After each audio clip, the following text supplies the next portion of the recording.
Our next story is about a language, a primitive one, the first language born of the digital world. I'm talking about emojis, those little pictorial icons on our phones. They punctuate our texts, memes and posts, like smiley faces or praying hands or a high five.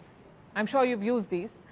92% millennials used emojis in daily conversations. And just in the past 3 years, emojis have seen a 775% rise in use. They're everywhere, in every conversation. Love is expressed with a heart icon. Mean jokes are masked by laughing emojis. And in some cases, people are taken to court over a thumbs up. That's what happened in Canada. A farmer had to pay the price of an emoji, and a heavy one at that, more than $61,000. Here's the story.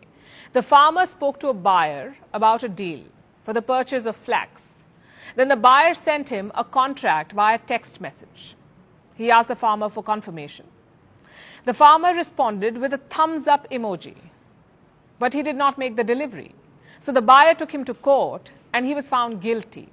Classic emoji miscommunication. The buyer assumed that the thumbs up meant confirmation, but the farmer was only confirming that he'd received the message. He was not giving a go-ahead for the contract.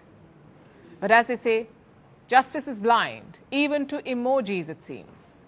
So now the farmer has to pay a fine of over $61,000. It sounds a bit odd, and the court agrees. They've called it a quote-unquote non-traditional means to sign a document. But they also said that the thumbs up emoji, by its very definition, is used to describe agreement. And in this case, it can be interpreted as a digital signature. The judge called this, and I'm quoting again, he called this the new reality in Canadian society. But let's face it, this reality is hardly limited to Canada. More emojis are showing up in court cases throughout the world, mostly in sexual harassment and criminal cases. In 2016, a French court convicted a man of threatening his ex-girlfriend. Do you know what he'd done? Sent her a gun emoji. He was sentenced to 6 months in prison and slapped a $1,200 fine. In 2017, New Zealand saw a case of stalking. A man was sentenced to jail for 8 months, again because of an emoji. In 2018, 46 people were slapped with criminal cases in India for replying to a woman's official message with an emoji.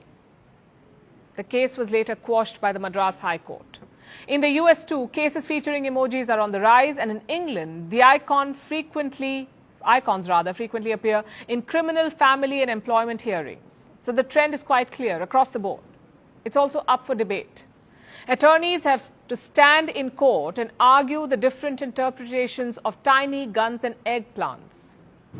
Can a knife emoji mean a threat to kill someone? Does a heart emoji from a manager constitute sexual harassment? We ask because emojis express a wide range of emotions, and they're quite flexible. And that's usually a good thing because they let us be colorfully creative. But that also leaves room for misinterpretation. For instance, a thumbs up emoji. It generally means agreement, but some young people now use it sarcastically too. Others merely use it to acknowledge the receipt of something. While in some West Asian countries, this gesture is offensive. So many meanings for one simple emoji. And remember, there are over 3,000 emojis today. So just imagine the confusion. Also, different devices display the same emojis differently. I'll give you an example. On Google phones, a grinning face has smiling eyes. It's a happy emoji. But on Apple phones, it has a grimace, almost as if it's ready to fight. Now, according to a study, 25% of emoji users are unaware of this difference.